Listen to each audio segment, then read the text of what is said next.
오늘 하나님의 말씀은 에스겔서 1장 1절부터 4절까지 말씀입니다. 에스겔서 1장 1절부터 4절까지 우리 한 목소리로 함께 합독하겠습니다. 다 함께 읽겠습니다. 시작. 때는 제 30년 넷째 달 5일이었다. 그때 내가 포로로 잡혀온 사람들과 함께 그발 강가에 있었다. 나는 하나님이 하늘을 열어 보여주신 환상을 보았다. 여호야긴 왕이 포로로 잡혀온 지 5년째가 되는 그달 5일에 주님께서 바빌로니아 땅의 그발 강가에서 부시의 아들인 나 에스겔 제사장에게 특별히 말씀하셨으며 거기에서 주님의 권능이 나를 사로잡았다. 그때 내가 바라보니 북쪽에서 폭풍이 불어오는데 큰 구름이 밀려오고 불빛이 계속 번쩍이며 그 구름 둘레에는 광채가 나고 그 광채 한가운데서는 불 속에서 빛나는 금부치의 광채와 같은 것이 반짝였다. 아멘. 오늘은 우리 청소년부 담당하시는 허주영 목사님 나오셔서 그발 강가에서라는 제목으로 말씀 전하시겠습니다.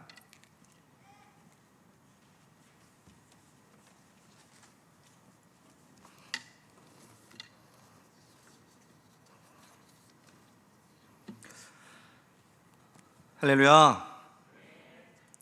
오늘도 함께 하나님을 예배하는 모든 성도님들 예수 이름으로 사랑하고 축복합니다. 저는 오늘 함께 봉독한 에스겔 본문을 중심으로 그발 강가에서라는 제목으로 하나님의 말씀을 나누기를 원합니다. 청소년부 영상이 충격적이네요. 주중에 이렇게 설교를 열심히 준비를 하는데 또 말씀 사역자가 설교를 준비할 때 때로는 좀 잔들 때가 있어요. 그래서 굉장히 좀 막 쥐어짜면서 이렇게 하나님이 어떤 말씀을 주실지 이렇게 매달려야 될 때가 있는데 사실 그런 한 주였거든요. 그래서 말씀을 이렇게 준비하고 있는데 저 못지않게 옆에서 서주환 목사님이 머리를 막 쥐어 뜯고 계시는 거예요. 그래서 왜 그러시냐고 그랬더니 발연기가 어쩌고 막 이래요. 뭐냐 했더니 이렇게 청소년부 수련회 홍보 영상을 보니까 이게 발연기 때문에 마음이 답답하다고. 그래서 제가 웃으면서 기대하겠다고 이렇게 했는데 기대 이상입니다. 너무 훌륭한 홍보 영상 너무 감사했고 정말 다음 세대에 지금 또 유치부가 계속해서 하고 있는데 유치부, 초등부, 청소년부 위해서 기도해야겠다라는 마음과 함께 마지막에 선생님은 없네? 약간 이게 또 좀 마음을 좀 꿰뚫는 것 같은 느낌이 들었거든요. 그래서 혹시 주님께서 인도하시는 주님께서 마음 주시는 분이 계시다면 우리 다음 세대를 위해서 더 헌신해 주시고 함께 더욱더 기도해 주시면 감사할 것 같습니다. 저도 이제 청년 사역을 교회에서 담당을 하고 있는데 사실은 청년 사역자로 교회에 부름받아서 왔지만 오자마자 2달 만에 또 코로나가 이렇게 퍼져 나가면서 사실은 저도 이제 마음과 달리 청년들을 많이 만나지 못하는 그런 상황들이 있었죠. 그래서 이제야 그런 상황들이 조금씩 풀려가면서 또 이렇게 무언가를 해보려고 하는데 다시 또 자꾸 그런 뉴스가 나와서 마음이 조금 좋지 않지만 그래도 더 이상 위축되지 아니하고 우리가 나가야 될 것 같습니다. 특별히 청년 사역을 하는 과정 가운데에 이제 군대 간 친구들이 있어요. 그래서 군대 간 친구들을 생각하면서 항상 기도하며 중보하고 있는데 최근에도 한 청년이 이제 군 입대를 앞두고 주중에 이제 저를 찾아와서 또 같이 차를 마시면서 이런저런 이야기를 나누는 시간을 가졌습니다. 제가 먼저 군대라고 하는 곳을 경험해봤기 때문에 여러 가지 현실적인 조언과 함께 또 목회자로서 제가 신앙적인 어떤 방향도 이렇게 이야기를 해주었죠. 군 생활을 하는 시간 동안 그 시간을 버리는 시간이라고 절대 생각하지 말고 그곳에서도 많은 사람들과 함께 잘 교제하고 무엇보다 하나님 믿는 그 믿음만을 꼭 붙잡는 그런 시간이 되어야 된다라고 이렇게 이야기해 줬습니다. 그래서 흔히 요즘에 군대 얘기가 나오면 군대가 참 좋아졌다, 편해졌다 이런 얘기들을 많이 합니다. 군 복무 기간도 이제 육군을 기준으로 봤을 때 1년 6개월로 과거에 비해서 많이 줄어들었죠. 그래서 그리고 또 부대 시설들도 계속해서 낙후돼 있었던 부분들이 이제 언론에 조명이 되면서 점차 선진 병영 문화를 이제 하기 위해서 계속해서 이제 변화되어 많이 좋아진 것 같습니다. 그리고 군 인권 문제가 또 사회적으로 이제 논란이 되자 많은 부분들이 이제 개선이 됐는데, 특별히 이제 병사들도, 사병들도 휴대폰을 사용할 수 있다라는 얘기를 듣게 되었습니다. 그러다 보니까 아마 저나 또 저보다 연배가 윗세대인 분들은 지금 군대 충분히 할만하다, 갈만하다, 이렇게 농담 반 진담 반으로 이렇게 이야기를 하곤 합니다. 저는 다른 부분보다도 제가 좀 놀랬던 부분이 뭐였냐면, 인터넷으로 이렇게 찾아봤더니 사병들 월급이 현재 병장 기준으로 한 67만 원 정도가 된다 그러네요. 제가 깜짝 놀랐어요. 왜냐하면 저는 병장 때 한 9만 원 정도를 받았던 것 같아요. 그래서 제가 9만 원 정도 받았는데, 그때도 사실은 저보다 선배님들은 야, 월급 진짜 많이 받는다고 막 이러셨거든요. 그런데 지금은 67만 원. 게다가 얼마 전에 사병 월급을 앞으로 200만 원까지 늘리겠다라고 하는 어떤 대통령 공약이 있었는데, 뭐 그것이 지켜지느냐 마느냐 이렇게 또 논쟁도 있었던 것 같습니다. 어떻게 될지는 잘 모르겠지만 어쨌든 그런 이야기들이 나오는 걸로 봐서는 앞으로 사병 월급은 더 늘어날 것이 좀 분명해 보입니다. 근데 그럼에도 불구하고 이제 군대 가가지고 사병으로 군복무를 하고 있는 우리 청년들 대부분이 과연 군대 너무 좋다, 군대 너무 짱이다, 여기에서 평생 살아도 좋겠다, 이렇게 생각하는 사람이 과연 있을까? 아마 거의 대부분은 아무도 그렇게 생각하진 않을 것 같습니다. 자기가 선택한 것이 아니라 국방의 의무를 다하기 위해서 징집된 거잖아요. 그리고 아무리 군대가 좋아졌다고 하더라도 일단 병사로, 사병으로, 이등병으로, 이렇게 훈련병으로 이렇게 들어가게 됐을 때는 당연히 군생활 힘들다라는 생각이 가장 먼저 들겠죠. 또 아무리 군대가 좋아졌다고 이야기를 해도 자녀들을 군대에 보낸 부모님의 마음은 예나 지금이나 거의 비슷할 거라고 생각을 합니다. 제 경험상 무엇보다도 군대가 힘들다라고 느낄 수 있는, 그렇게 말할 수 있는 그 이유는 결국 자유를 속박당하기 때문이 아닐까라는 생각이 듭니다. 내가 좀 자고 싶을 때 자고, 내가 먹고 싶을 때 먹고, 쉬고 싶을 때 쉬는 그런 자유가 군대에는 없죠. 만나고 싶은 사람들을 마음껏 만나지도 못하고, 또 상명하복의 조직체계 안에서 모든 것이 정해진 규율에 따라서 진행되어야 하는 조직이기 때문에 군대는 사실 개개인의 개성을 존중해 줄 여지가 그렇게 크지는 않습니다. 저도 육군 수색대에서 군복무를 했는데, 이제 저는 2년 정도 군 생활을 했습니다. 그래서 그때 비무장지대 안에 지피에서 이제 군 생활을 했는데, 이등병 때 참 힘들다는 생각이 많이 들더라고요. 지피에서 정말 그 비무장지대 한가운데서 나를 둘러싸고 있는 산들과 자연을 바라보면서, 또 가끔씩 뭐 고란이나 들짐승들이 밟고 터지는 그런 지뢰 소리를 들으면서 했던 생각이, 다른 생각이 아니라 무슨 생각을 했냐면, 민간인들이 많이 있는 시내 거리를 걷고 싶다, 이런 생각이 되게 많이 들었어요. 그냥 길거리를 걷고 싶은 거. 그러니까 대단한 어떤 소망을 원하는 것이 아니라 뭐 명동이나 홍대나 강남 같은, 소위 말해서 그냥 도심 한가운데 사람들이 많이 왔다 갔다 하는 그런 길거리에 나가고 싶다라는 생각을 참 많이 했습니다. 그리고 그렇게 엄마 밥이 많이 먹고 싶었다라는 생각이, 엄마 밥이 먹고 싶다라는 생각이 되게 많이 들더라고요. 그래서 20대 초반에 아직 어린 나이에 처음으로 그때만큼 자유라고 하는 게 되게 소중한 가치구나라는 거를 좀 절실히 느꼈던 적은 없었던 것 같습니다. 그래서 저는 자유가 제한되는 군생활, 군대, 월급 200만 원 줄 테니까 사병으로 다시 갈래? 라고 하면은 절대 안 갈 것 같습니다. 아무리 편해지고 좋아졌다고 하더라도 이 나라를 지키는 군인들 굉장히 고생하고 있는 것이죠. 그래서 저는 우리 청년들, 우리 군대에서 군복무를 하고 있는 우리 귀한 대한의 권하들, 되게 고마움과 또 리스펙하는 마음이 있습니다. 물론 사병들뿐만이 아니라 직업 군인들도 마찬가지고요. 그래서 개인적으로 우리나라에서 조금 더 군인이라고 하는, 군인으로서 나라를 지키는 사람들이 더 존중받았으면 좋겠습니다. 제가 군대 이야기로 설교를 시작한 이유는 다름 아니라 자유에 관한 이야기를 하고 싶어서 그렇습니다. 현대사회에서 그나마 자유의 소중함을 가장 딱 부딪히게 느끼는 곳이 바로 군대이지 않을까 하는 생각에 군대 이야기를 했는데, 사실은 뭐 군대가 아니더라도 아까 전에 제가 뭐 이야기할 때 그렇다면 뭐 우리는 과연 자고 싶을 때 자고 먹고 싶을 때 먹고 쉬고 싶을 때 쉬고 있나라고 생각해 보면은 거의 뭐 그러지 않을 것 같습니다. 게다가 얼마 전에부터 이제 지금까지 이어져 오고 있는 그 코로나 팬데믹 상황 가운데에 우리가 참 자유의 소중함이라고 하는 부분들을 많이 느꼈었던 것 같습니다. 평소에는 그냥 살면서 전혀 그런 것들을 의식하지 못하고 그냥 살아가다가 막상 우리의 일상 가운데 누려왔었던 그 자유라고 하는 부분들이 조금이라도 제한되거나 속박되는 부분이 생기면 그때 크게 마음 가운데 와서 부딪히는 것이 바로 자유의 소중함인 것 같습니다. 뭐 그러니까 이제 뭐 우리들도 그냥 느끼지 못하고 이렇게 살다가 제가 이런 얘기를 한번 뚝 던지면 나는 그럼 지금 얼마나 자유를 누리면서 사나 이렇게 생각을 해보게 됐을 때 좀 착잡한 마음이 드는 게 사실인 것 같아요. 어른이 되고 한 사람의 사회 구성원이 된다라는 것은 결국 좋으나 싫으나 무언가에 매이게 되는 것이기 때문에 결국 책임지는 것이 많아질수록 절제하고 또 절제하는 삶을 살게 되는 것 같습니다.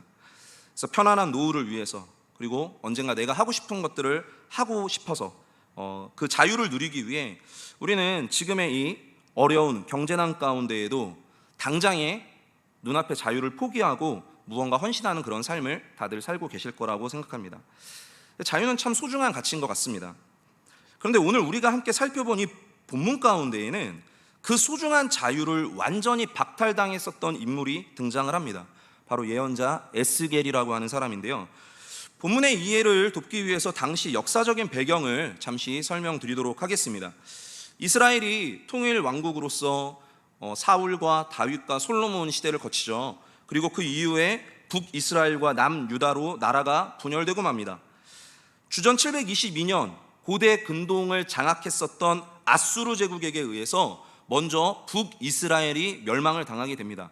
그래서 하나님의 백성이라고 칭해지는 이스라엘이 세운 그 나라는 이제는 남유다만 남게 되죠. 성경은 북이스라엘이 멸망했었던 이유가 하나님이 아닌 다른 신을 섬겼었던 그 우상 숭배 그리고 불의한 죄 이런 것들로 말미암은 하나님의 심판이었다라고 설명을 하고 있습니다. 남아있었던 남유다 왕국은 그래도 하나님 앞에서 기도하며 신앙의 개혁을 주도했었던 몇몇 믿음의 선한 왕들로 인해서 계속되는 아수르 제국의 위협 가운데서도 조금 더 나라의 역사를 이어갈 수가 있었습니다. 그러나 시간이 흐르면 흐를수록 남유다 역시도 죄의 문제, 우상 숭배의 문제 그리고 불의한 문제 이런 것들에 대해서 자유롭지 못했고 계속되는 그런 죄의 모양들로 인해서 결국에는 멸망의 길로 나아갈 수밖에 없었습니다. 절대 강자였었던 이 고대 근동을 장악했었던 아수르 제국, 굉장히 힘이 강하고 넓은 영토를 가지고 있었는데 이 아수르 제국이 이제 조금씩 쇠퇴를 하기 시작해요. 아수르 제국이 조금씩 쇠퇴를 하면서 우리가 흔히 바벨론이라고 말하는 신바빌로니아 왕국이 새로운 강대국으로 점차 힘을 키워가게 됩니다. 동시에 한때 고대 근동의 최강국 중 하나였었던 이집트 역시 절대 강자였었던 아수르가 쇠퇴하니까 다시금 국가의 전성기를 되찾고자 노력하고 있었습니다. 그러니까 아수르 제국이 없어진 자리에서 자연스럽게 고대 근동의 패권은 이제 바벨론과 이집트의 대결로 압축되고 있었습니다. 예언자 예레미야는 남아있었던 남유다 왕국과 예루살렘의 예언 사역을 하는데 뭐라고 이야기하냐면 우리는 망하게 될 거다. 예루살렘은 망하게 될 거다. 이 멸망을 이야기하면서 이 모든 것이 하나님의 심판이기 때문에 이거는 돌이킬 수 있는 문제가 아니다. 그러면서 살고 싶다면, 목숨을 부지하고 싶다면 하나님이 들어 사용하시는 바벨론에게 우리는 항복해야 된다라고 이야기를 합니다. 그런데 남유다의 지도자들은 이 예언자의 말을 듣지 않았고 오히려 반대로 남유다가 바벨론이 아닌 이집트에 협력을 하는 모양을 보여주게 되죠.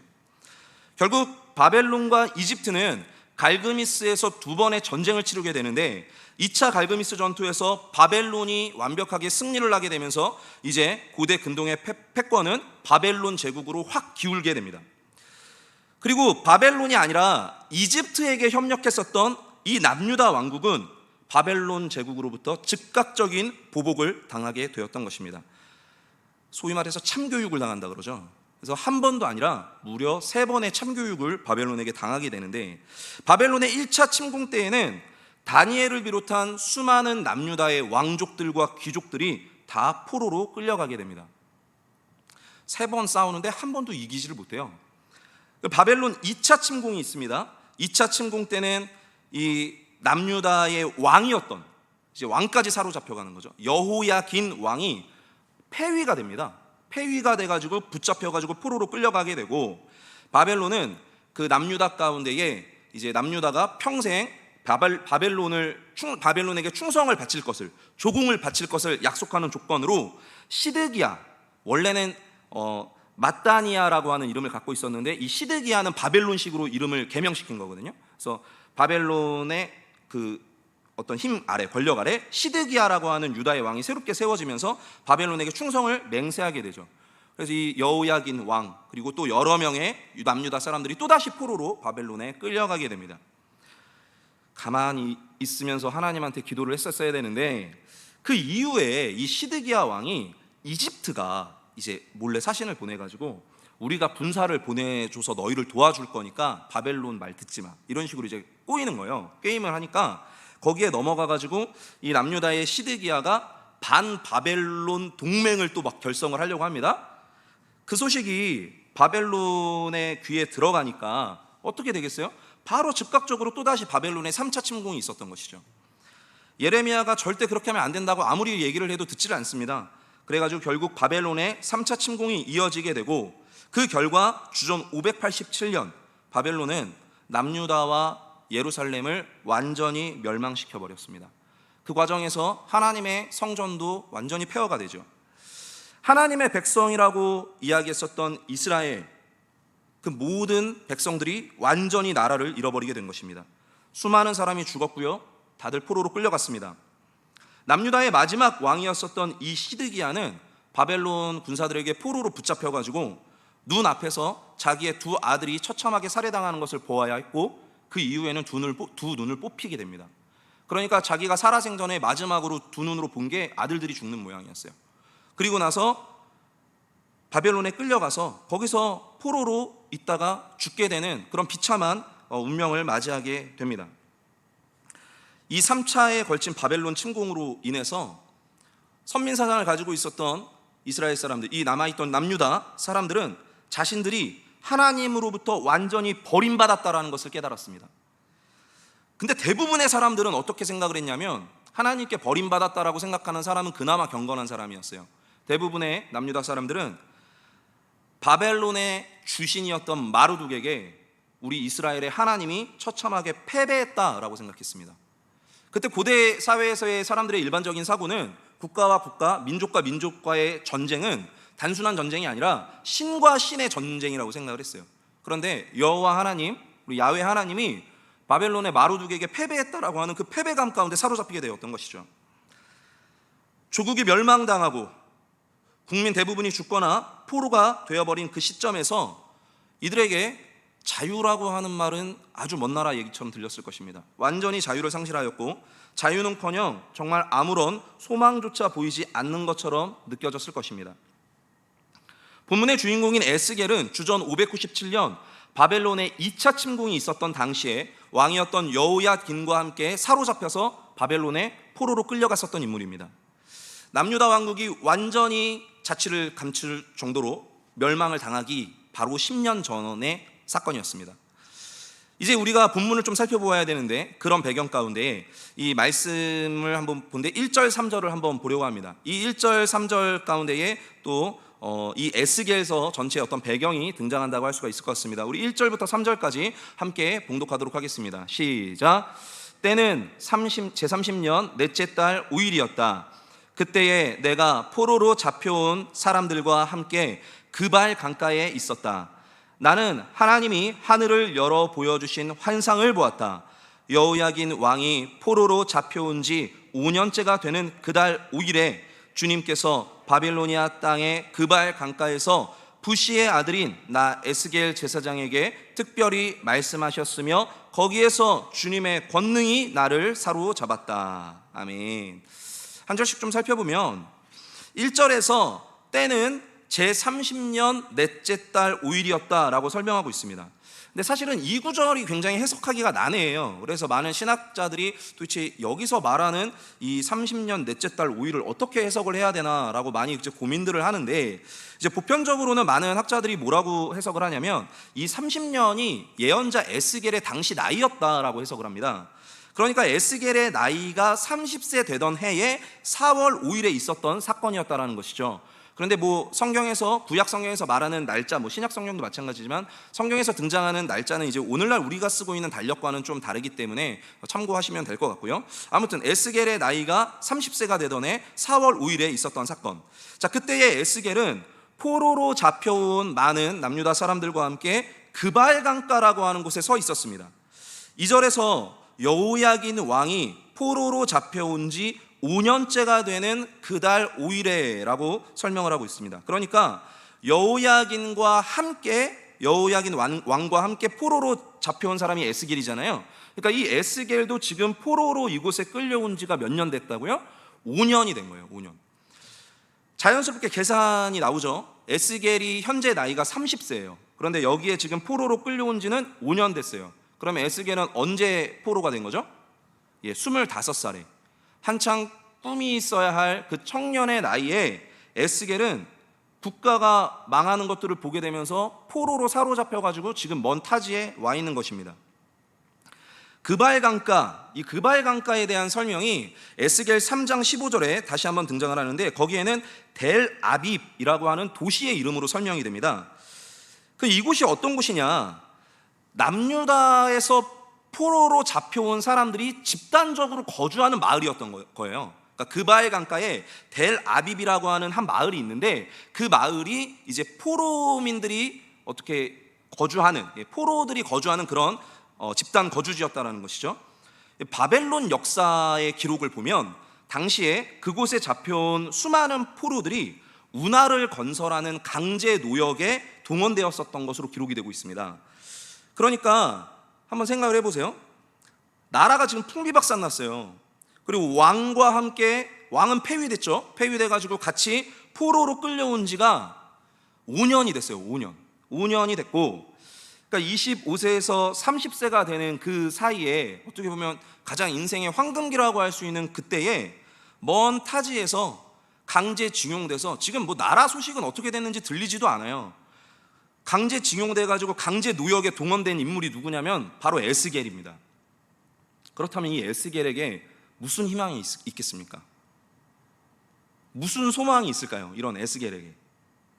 제가 최근에 말모이라고 하는 영화 한 편을 이제 그게 무료 영화로 VOD에 떠가지고 한번 집에서 봤는데, 거기를 보니까 그 주인공인 윤계상 배우의 아버지가 그 어떤 학교의 교장 선생님으로 나오더라고요.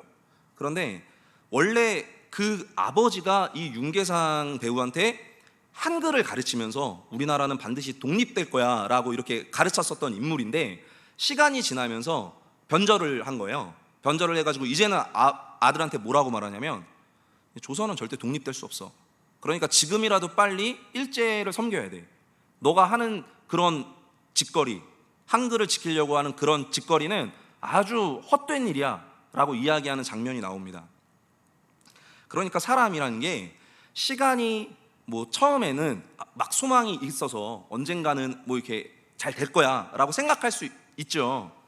근데 이게 1년이 지나고 2년이 지나고 3년이 지나면 점점 그런 것들이 다들 이렇게 막 무너져 내려가거든요.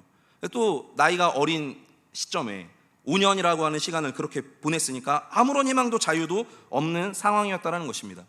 에스겔뿐만이 아니었겠죠. 아마 그곳에 함께 있었던 포로로 끌려온 수많은 남유다 백성들은 다 비슷한 생각을 하고 있었을 것입니다. 시편 137편을 보니까 당시 에스겔을 비롯한 그발 강가에 포로로 끌려온 이 남유다 사람들의 심정이 이 137편 가운데 노래가 되어 있더라고요. 우리 한번 1절부터 5절까지 조금 길지만 함께 한 목소리로 봉독해 보도록 하겠습니다. 시작. 우리가 바빌론의 강변 곳곳에 앉아서 시온을 생각하면서 울었다. 그 강변 버드나무 가지에 우리의 수금을 걸어두었더니 우리를 사로잡아 온 자들이 거기에서 우리에게 노래를 청하고 우리를 짓밟아 끌고 온 자들이 저희들 흥을 돋우어 주기를 요구하며 시온의 노래 한 가락을 저희들을 위해 불러보라고 하는구나. 우리가 어찌 이방 땅에서 주님의 노래를 부를 수 있으랴. 예루살렘아, 내가 너를 잇는다면 내 오른손아 너는 말라 비틀어져 버려라. 고향 땅을 생각하면서 울고 있는 유다 사람들에게 이 바벨론의 정복자들이 자신들의 흥을 돋우기 위해서 니네 고향 땅 노래나 한번 불러봐, 지금 이렇게 이야기하고 있는 거예요. 예를 들어서 우리나라를 점령한 일제 군인들이 강제 노역에 끌려간 우리나라 그 사람들에게 아리랑 한번 불러봐라, 뭐 이런 식으로 이제 이야기를 하는 거예요. 어떤 마음이었을까요? 마지막에 이렇게 이야기하죠. 우리가 어찌 이방 땅에서 주님의 노래를 부를 수 있으랴. 예루살렘아, 내가 너를 잇는다면 내 오른손아 너는 말라 비틀어져 버려라. 그러니까 그발 강가의 에스겔과 유다 포로민들은 그야말로 그냥 서럽도록 이 고향 땅을 향한 집에 가고 싶어하는 그 그리움에 몸부림치는 그런 시간들, 그런 괴로운 시간을 보내고 있었던 것입니다. 모두가 비참함을 느끼면서 그 감정이 짙어질수록 하나님을 향한 원망과 패배감에 사로잡히는 것이 너무나도 자연적인 수순이었을 것 같습니다.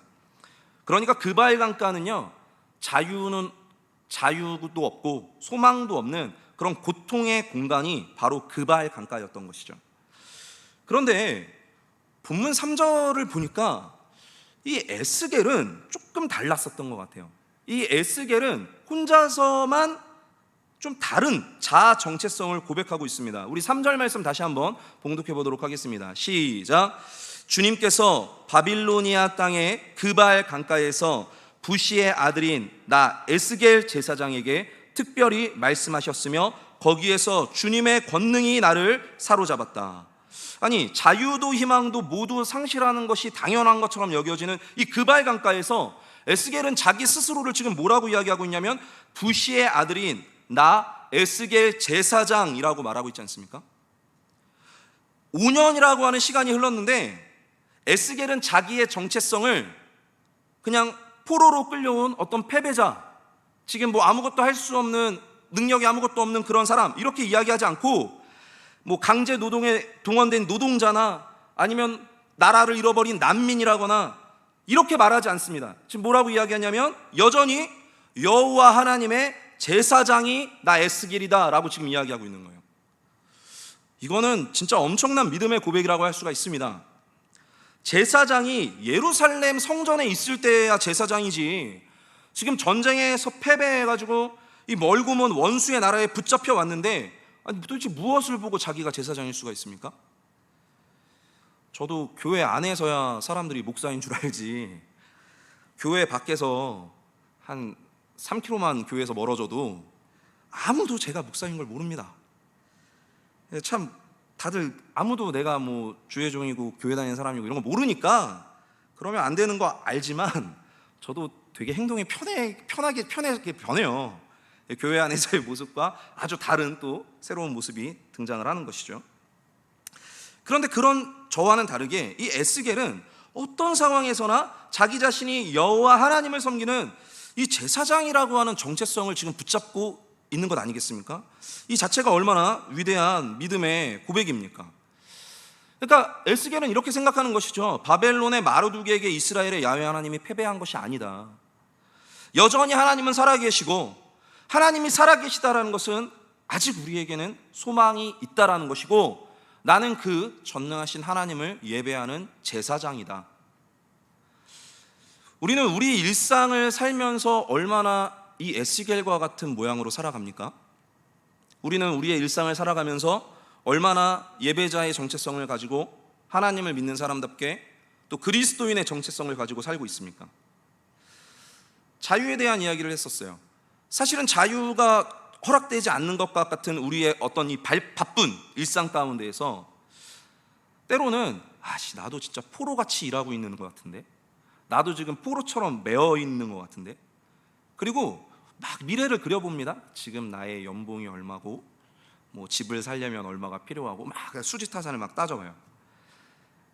근데 희망이 보이지가 않는 거예요. 미래를 그려보면 그려볼수록 이 현실의 벽 앞에 희망이 보이지 않는 그런 사실 삶을 살고 있지 않습니까? 특별히 많은 우리 청년들이 그렇게 생각할 것 같은데,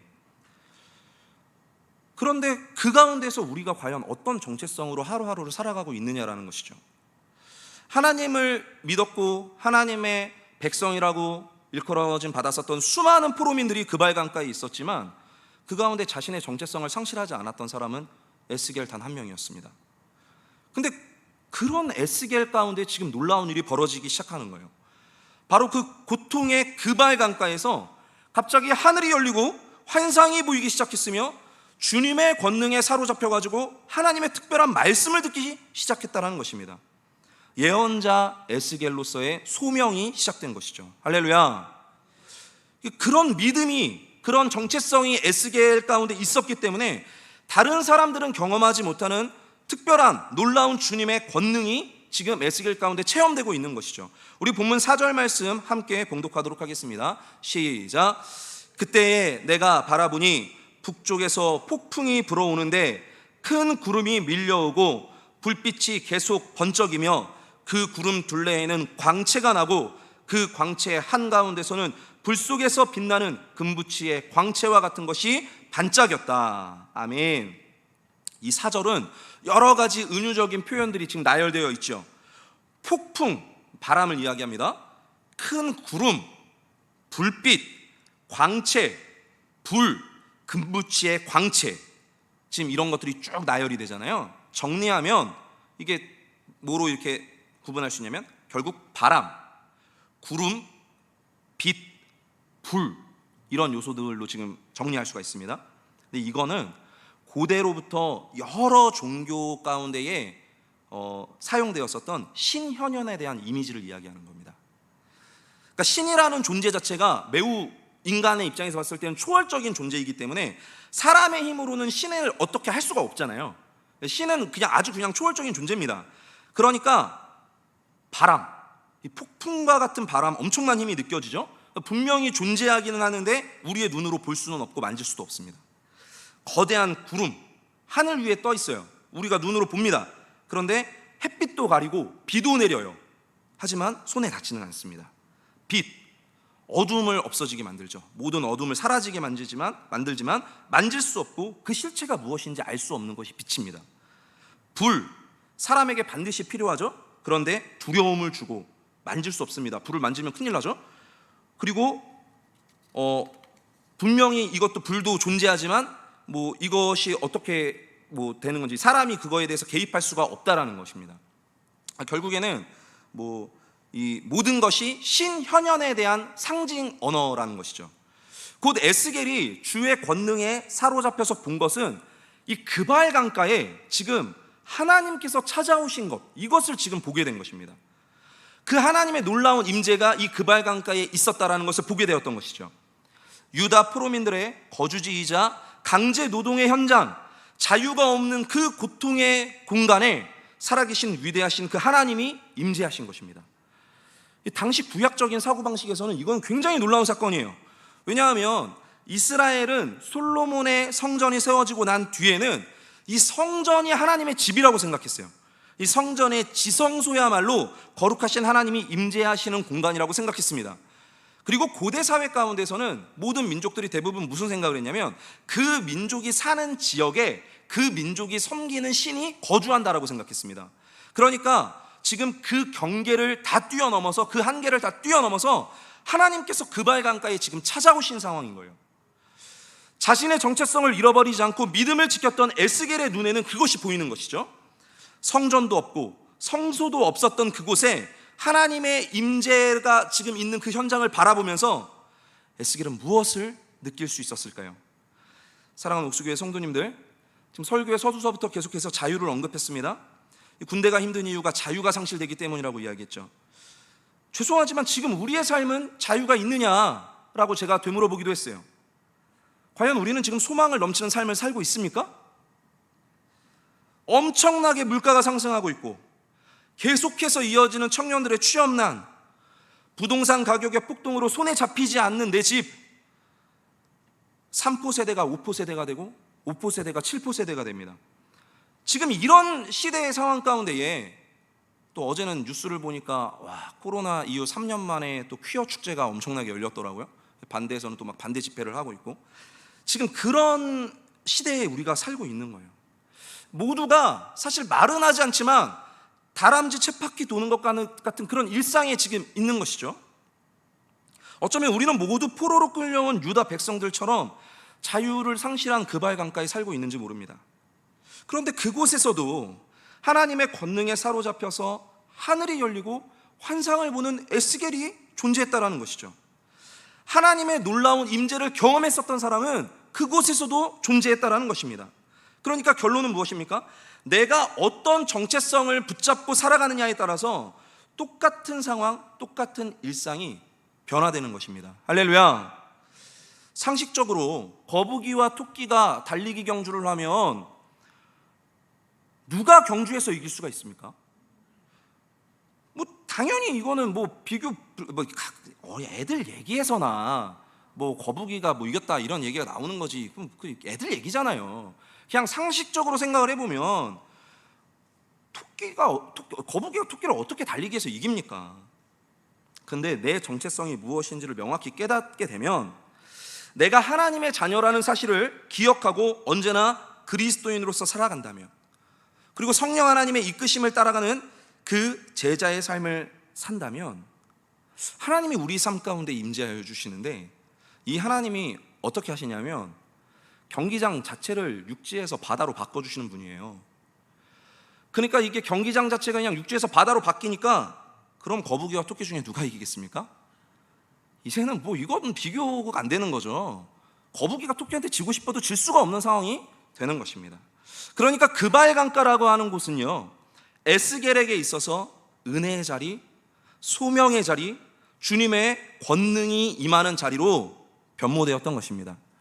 에스겔이 시간이 지나가지고 과거를 떠올리면서 그발 강가를 생각하면 제일 먼저 드는 생각이 힘들었던 그런 포로 난민의 그런 것들을 먼저 떠올리겠습니까?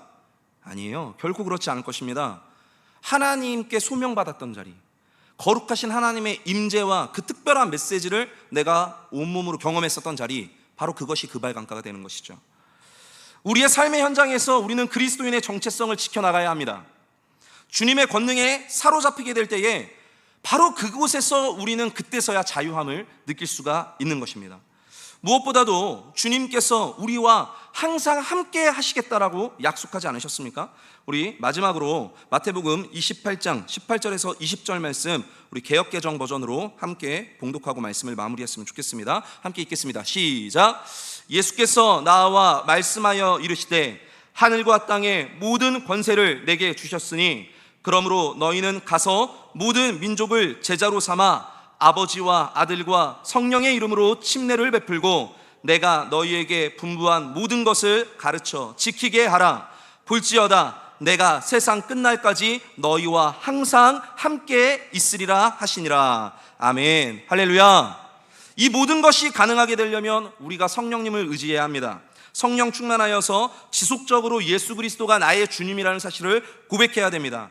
그렇기 때문에 이번 여름 사역, 우리 교회 학교 여름 사역들이 아주 중요한 것입니다. 우리가 함께 계속해서 중보하셔야 됩니다. 다음 세대의 우리 자녀들 가운데에 그 성령 충만의 은혜가, 이 믿음의 유산이 계속해서 흘러가기를, 특별히 이 자리 가운데 계시는 우리 청년들 그 은혜를 사모하시면서 모두 돌아오는 학예 수련회에 꼭 반드시 참석하시기를 부탁드립니다. 이 그발 강가와 같은 우리의 삶의 현장에 찾아오시는 이 하나님의 역사, 이 하나님의 은혜를 우리 모든 성도님들 경험하게 되시기를 예수 이름으로 축원합니다.